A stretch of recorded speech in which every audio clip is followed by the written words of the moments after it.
Well, welcome everyone here at the Emergency Management Division, and we've been here before, and I'm sure we'll be here again. We don't know when hurricanes, other storms, tornadoes are coming. Some of us can remember the days that we had none of these sophisticated instruments to help us predict these things, but they help a lot, but they're still not 100% accurate. But we'll tell you what we know and what we predict, and we are ready for this as we've ever been. Chaplain Denny. Thank you, Governor. Good afternoon. I'm Chaplain Denny with the South Carolina National Guard. If you would, I invite you to pray with me. Gracious Lord, my faith tradition says in Ecclesiastes, there's a time for everything under the heavens, a time to plant and a time to uproot, a time to weep and a time to laugh, a time to keep and a time to throw away, a time to tear and a time to mend. We can infer from these words, Lord, that you give us the ability to choose how we respond to life situations. With the uncertainty of this storm's path, it is a time to prepare. Keep us from complacency and help us remain vigilant as we pray for the best and prepare for the worst.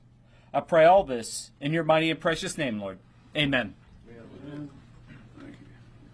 He's exactly right. Pray and hope for the best and prepare for the worst, and the time to prepare is now, and not when the wind's blowing and the rain is falling down and things are getting shoved around.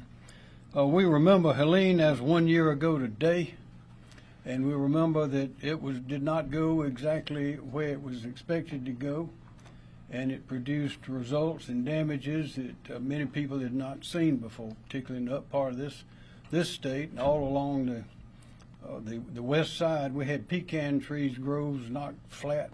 I'd never seen that before. I suppose most people have not. But also at downtown Greenville, they had big oaks going down, taking down all the electrical wiring, and we couldn't get in there to clean it up because of that electrical wiring tangled up with all those limbs of those trees. It was really something we hadn't seen, but the people in North Carolina, particularly around Asheville, hadn't seen anything like that either. So you never know how bad it's going to be. This one does not look as strong as it looked yesterday. That could change tonight. Tomorrow it could be much stronger, could change direction, because with the most sophisticated instruments, we cannot prepare for exactly what is going to happen, so we have to prepare for it all. And in all that uncertainty, the only thing that is certain for sure is that your South Carolina team, representatives of most of whom you see here before you, are ready. We've been through it before. We know how to do it.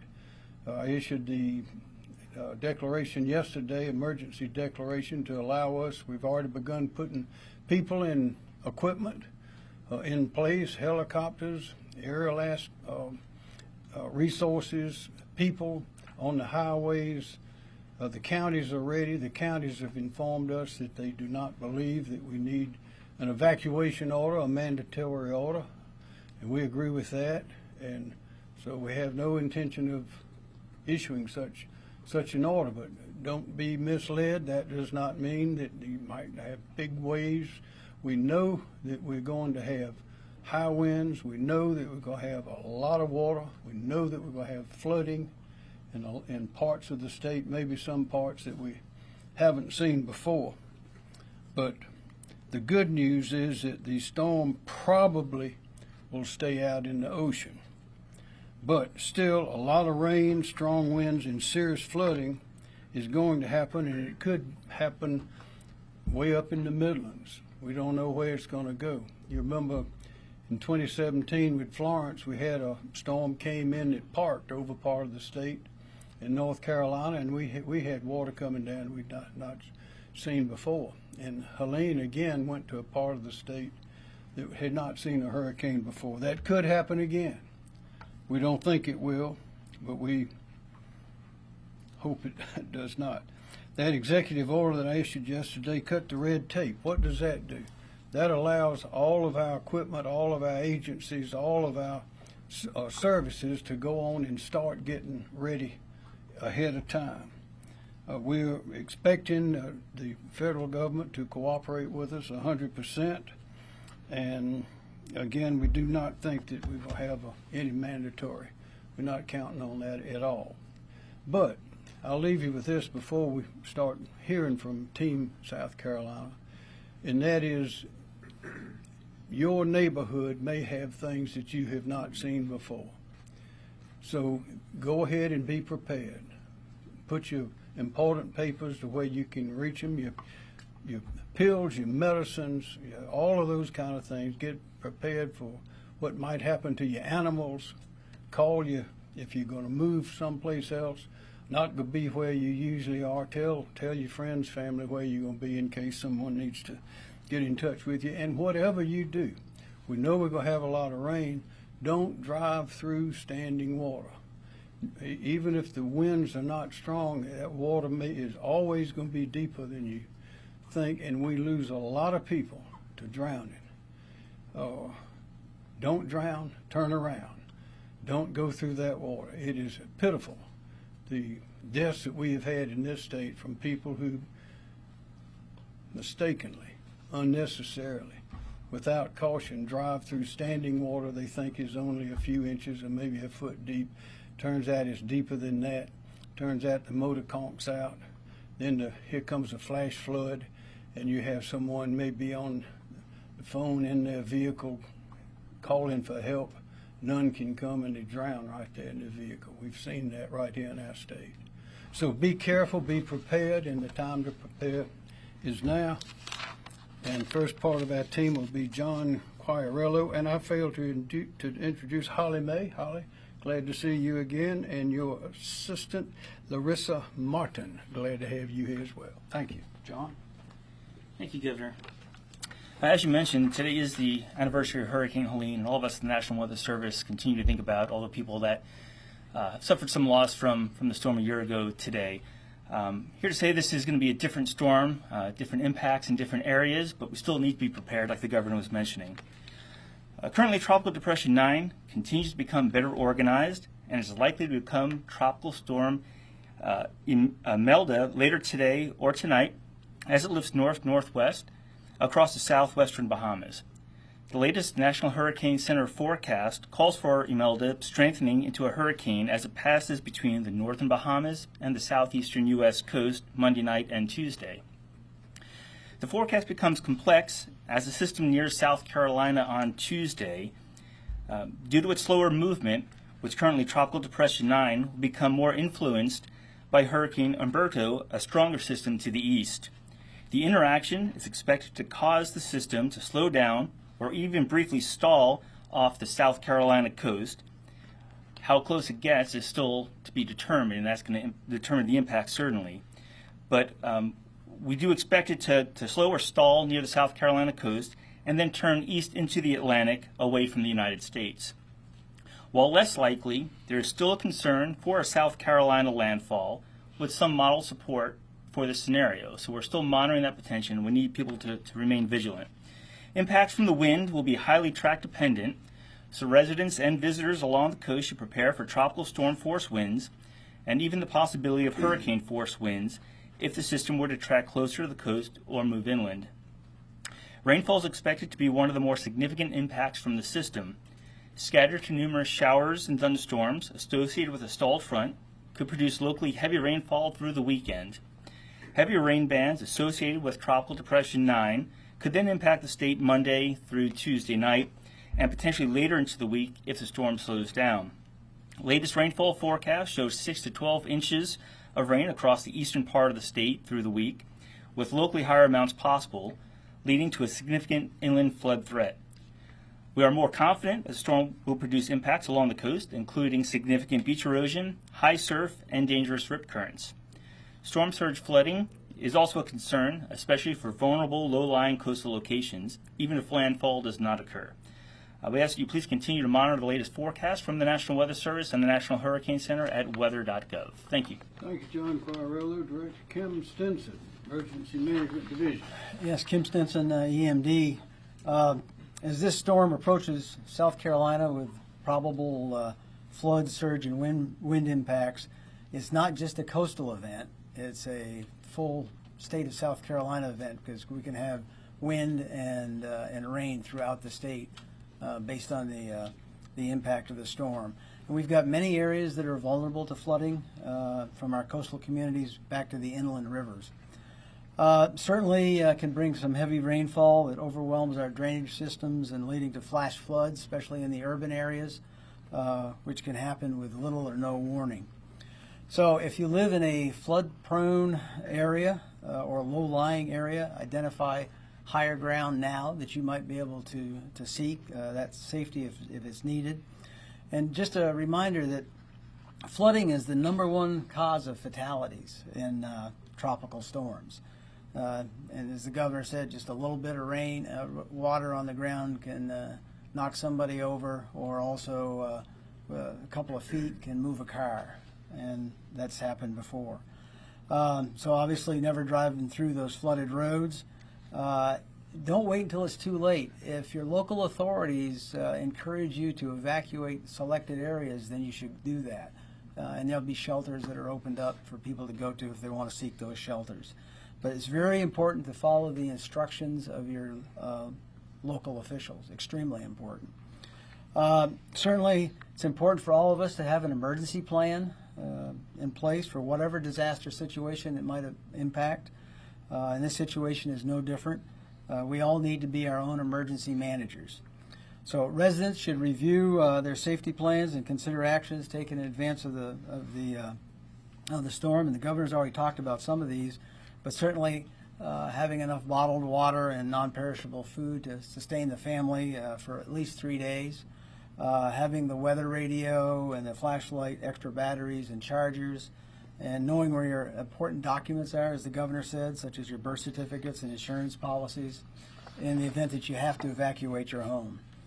And then we've already talked about staying tuned to the local media to get the latest advisories from the National Weather Service and the National Hurricane Center, and again, following those trusted, verified sources for the latest news, and be prepared to follow those instructions. So to help with the planning, we've got a couple of tools that we can let you access, obviously, for individuals, families, and businesses. And our South Carolina Emergency Manager app, it's downloadable through Google and Apple, and it's even got a component in there to create your own personal plan, keep track of your supplies, medications, and important numbers. So, and we also have our website at SCEMD.org, which has also a wealth of information to get you prepared. From an operational perspective here, we're taking several actions. The State Emergency Operations Center has been activated and is operational to coordinate the state response to this event. We started conducting county coordination calls earlier this week to identify any issues or unmet needs. Our logistics system has been activated to assist local authorities, and that system has been validated extensively over the last several years and the numerous events that we've had. We currently have requests in right now ranging from sandbags to swiftwater rescue teams, and those are being actioned. And as the governor said, as a final note, Team South Carolina has a lot of experience in the last 11 years, I guess, at least, preparing for, responding to, and recovering for hurricanes and tropical storms. So that experience remains our greatest strength in moving forward. Thank you, sir. Thank you, Mr. Stinson. Major General Jeff Jones, National Guard. Thank you, sir. Good afternoon. Major General Jeff Jones, State Deputy Adjutant General. The men and women of the South Carolina Army National Guard, Air National Guard, and the State Guard are prepared and currently positioning to support any request from any agency statewide. Our liaisons have made contact with and are reporting to requested emergency operations centers. There, they will communicate and collaborate with any agency that is requesting support from us. We are mobilizing 150 guardsmen who will man 30 high water vehicles and perform general purpose support. They will be on station tomorrow morning, ready to perform their missions. In addition, we have 81 high water vehicles in reserve should they be requested. Other capabilities that we have are on standby if needed include aviation support, law enforcement support, any general purpose support, and logistical support. The South Carolina State Guard, under the command of Major General Leon Lott, stand ready to respond, particularly with debris clearing, engineering support if they need it, and also general purpose support. To date, we have received 7 missions assignments from supporting agencies. We are ready to meet those missions and any more that come our way. Thank you, sir. Thank you, General. Secretary Justin Powell, Department of Transportation. Thank you, Governor. The South Carolina Department of Transportation is actively preparing for the impacts from Tropical Depression 9. For the past 2 days, crews in our coastal counties have been preparing equipment and have been addressing known drainage hotspots. We've also been pre-positioning equipment in locations that we historically know we have challenges with during tropical weather. Those activities are continuing today in anticipation of storm conditions early next week. We ask the public to slow down, move over, and make space for road crews that'll be out in the coming days ahead of the storm. We are ready to go to 24-hour operations as the storm arrives early next week. We're also preparing to deploy 10 assistance crews from the upstate and Midlands to the coast on Monday to bolster our personnel there. SCDOT stands ready to respond and encourages the public to be ready to respond as well. Please rely on official information sources like our 511 SC app that you can get real-time traffic information and can be downloaded on the Apple and Google stores. Thank you, Governor. Thanks, Secretary Powell. State Fire Marshal Jonathan Jones. Thank you, Governor. LLR's State Fire Division continues to staff the Emergency Support Function 4 and 9, supporting resource requests with search and rescue teams, including swiftwater and floodwater rescue teams. Our Palmetto Incident Support Team, which provides command and control and coordination for search and rescue statewide, was activated effective noon today, and will continue to coordinate search and rescue and mission resource requests throughout this incident. We've already been working with FEMA, who will be sending 2 urban search and rescue task forces with water rescue capabilities to stage here in Columbia on federal operations support status beginning tomorrow. In addition, FEMA is sending their search and rescue incident support team to co-locate with ours here in Columbia to help bolster command and control and resource coordination should we utilize any federal resources. The 6 urban search and rescue teams that make up the Emergency Response Task Force system here in South Carolina, as well as South Carolina's Helicopter Aquatic Rescue Team, have been rostered and stand ready to respond. 3 of those teams will be located in their local jurisdictions in Myrtle Beach, Charleston, and Hilton Head Bluffton area for local response. The remaining teams, including South Carolina Task Force 1 and our South Carolina Helicopter Aquatic Rescue Team, which is a partner with the National Guard Aviation, are available to respond to resource requests and missions throughout the state. I do want to offer a couple of safety tips if we do lose power. Although one of the leading causes to deaths in a tropical system certainly is floodwaters, post-power outage, it often is carbon monoxide poisoning and related to generator safety. So I encourage you to never run a generator inside your home. If you're using a portable generator, have battery operated or backup carbon monoxide alarms in your home. Don't overload a generator, and before refueling, make sure you shut the generator down and allow it to cool. Keep a generator at least 20 feet from doors, windows, and eaves where those fumes can make their way into the home, and never use a generator in an attached garage. You already heard it mentioned about floodwater safety. When it comes to flash flooding, a citizen's first line of defense is awareness and avoiding floodwaters if at all possible. It's difficult to judge the depth and the speed of floodwaters, and you can easily be swept away in what may seem like shallow water. Also, assume that all floodwater is contaminated. You don't know what it is. You don't know about wildlife, reptiles, and vectors and ants and all those kinds of things that can be swept up in floodwater. So the best thing to do is avoid it altogether. Thank you. Thank you, Jones. Director Robert Woods, Department of Public Safety. Thank you, Governor. Rob Woods, South Carolina Department of Public Safety. DPS is prepared to begin response operations on Monday at 6 a.m. with 150 law enforcement personnel, from the Highway Patrol, State Transport Police, SLED, SCDNR, and SCPPP assigned to the coastal areas of South Carolina. Our operational priorities are focused on addressing increased calls for service, which we typically see in these storms, such as more traffic collisions, disabled motorists, downed trees, blocked roadways, and so forth. We will operate on a 24-hour basis beginning on Monday through the course of the event.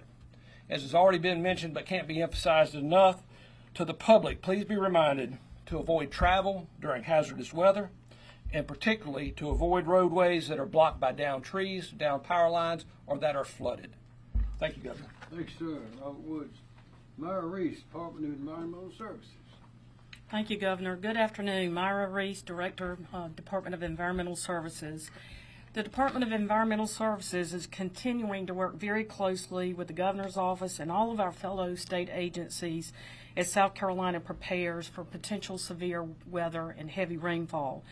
We also are continuing to maintain great coordination and communication with our local emergency managers and officials who are doing an excellent job in preparing and also keeping their communities informed. Please make sure, you'll hear many of us keep reminding everyone to please make sure you continue to follow the recommendations of your local officials and stay informed with the weather. I heard someone yesterday say, instead of being weather worried, I'm going to be weather aware. And I think that just really signifies just the importance of staying informed and listening to your local officials. When there's a threat of heavy rainfall and severe weather, one of the first things that the Department of Environmental Services prioritize is a focus on our state-regulated dams. Yesterday, our staff proactively used our emergency notification system, it's called ReadyOp, to alert owners of regulated dams in the areas of the state that could receive the heaviest of rainfall, advising them that they take proactive steps to prepare their dams and minimize any impacts. Steps like clearing debris from the spillways, assessing the water levels to determine if lowering the level is needed to minimize those storm impacts and accommodate the incoming storm flows. Additionally, our dam safety staff have been in the field for several days and are out there today. Will continue through the weekend and will be assessing additional dams in areas that may be most impacted based on any shift in the current forecast data. I do want to point out that on our website we provide an interactive map of every state-regulated dam in the state at des.sc.gov/dams, and feel free to look at that interactive map. I think it's important also to point out that our dam safety team prepare for severe weather impacts way before hurricane season even begins.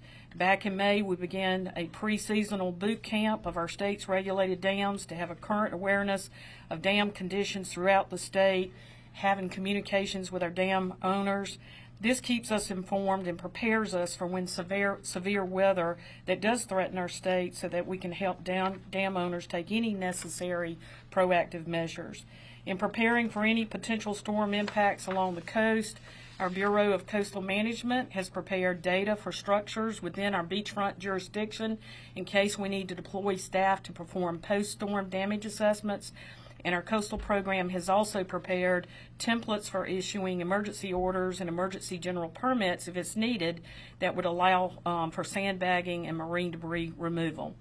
If South Carolina is heavily impacted by these storms, we're prepared to perform many other critical activities, including the post-storm dam assessments, deploying mobile teams to severely impacted areas of the state, conducting post-storm aerial coastal assessments, and assisting with storm debris management. You can find all of this information on our website at des.sc.gov/storms. Thank you. Thank you, Director Reese. Chief of SLED, Mark Keel. Mark Keel, Chief of SLED. ESF 13 SLED DNR PPP will be assisting our partners at ESF 16 DPS in working traffic control points and line patrols beginning Monday, as Director Woods has stated. We will have an additional 15 personnel, both day and night shift, working in the Low Country region, Charleston, And also in the southern region, we'll have additional 20 people working in that region as well. All of ESF-13's aircraft are available upon request. We have 4 rotorcraft helicopters, and we have 2 fixed wing that belong to DNR. In addition, our SLED regional captains and myself will be in constant contact with all of our sheriffs and chiefs in these areas that are impacted to make sure that their communities have the necessary law enforcement personnel they may need to keep their communities safe. Thank you. Thanks, Chief. Anyone have a question? Governor, is DSS opening up any shelters? I couldn't hear you. Is DSS opening up any shelters? There's the answer to that. The answer is no, sir, not right now. And of course, the decision to open up shelters is made at the local level by county emergency management. At this time, none of our coastal counties have made the decision to open those shelters, but they are on standby. Another question? When should we start expecting the rain to hit South Carolina? John? Well, there will already be some scattered numerous storms around throughout the weekend, and they're dumping some locally heavy rain already. We saw some of that overnight and earlier today. But the main rain bands associated with the tropical system should arrive on Monday and continue probably through most of Tuesday night. And if it's slow enough moving, then that heavy rainfall threat would be extended later into the week as well. So the brunt of the impacts from the storm expected most likely late Monday night, Tuesday into Tuesday night. We expect worse conditions. More questions? Governor, do we have any National Guard troops that are out of state that you need to recall back to the state to respond No, to this? All of our, I'll let the general answer. The answer to that is no. We're in good shape. General? Yes, sir. We are. The governor is correct. We have none. However, we have established communication with the states that we do emergency compact support, and we are prepared, and they are prepared to do that support if needed. But at this time, as the governor said, we have none from out of state. Are our troops out of state? Did they have to come back for any need to respond to this? No, sir. No, sir. Our units who are in Washington, D.C. have returned home. Other units who are on mission on the southwest border will continue on mission. We have plenty of assets here to support anything that this storm will bring to us. More questions? Governor, you mentioned this week is the 1 year of Helene. Is there anything different that the state is doing in preparedness for the storm that you guys might have not done last year that can be different, potentially to be more beneficial? We find new wrinkles every year. One, of course, was demonstrated with Helene is that, once again, it's totally unpredictable what's going to happen. Sometimes these storms will take a right angle turn just about overnight. That one, Helene, of course, was predicted to go roughly where it went, but it went to more to the east, 50 or 100 miles closer, farther away from Atlanta. It was supposed to go right through Atlanta, and it certainly didn't. And that was a new experience for a lot of people, and had a lot of damage that we'd not seen before, particularly all those pecan trees and the downed trees. I know Greenville, other places had it as well, but I mean, trees, big oak trees downtown, all on the ground. We don't usually see that. In Hugo, we had a lot of trees go down. That one went all the way, came through Charleston, came through Columbia, and went up to Charlotte and took down 100-year-old trees in downtown Charlotte. So what we learn every time is reinforced is that you never know where they're going to go. They don't tell us where they're going to go, and we can't predict. Anyone want to comment again on that further? I would just say that we really didn't identify what we would call systemic failures of the system.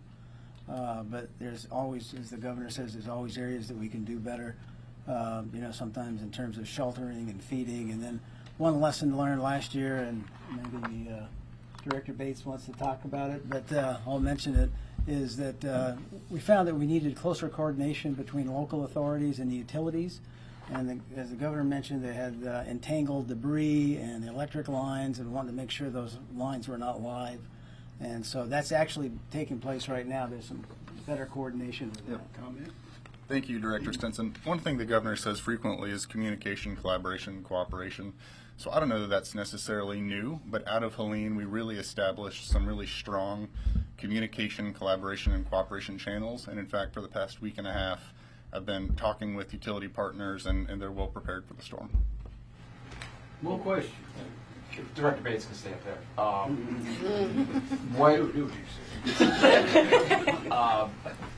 What kind of electric utilities are pre-positioning and where right now? Sure. Right now, Dominion and Santee Cooper have assets that they're working to pre-position. I'm aware of just north of Beaufort and north of Charleston. It's Director Bateman, Joe. Yeah. Okay. More questions? Any anticipation for the schools? How are they going to operate? Is there going to be a local decision? That typically is a local decision, yes. Because we don't know where this is going to go. Any more questions? Just one reminder, this storm is deadly serious, not just serious, but deadly serious. We lost 35 in Hugo, we lost 49 in Helene, and we've lost some in others, but it's deadly serious, and particularly with that water. You got to be careful. Water during a hurricane, during a storm, water is not your friend. So you got to be very careful. Thank you very much. We'll keep you updated.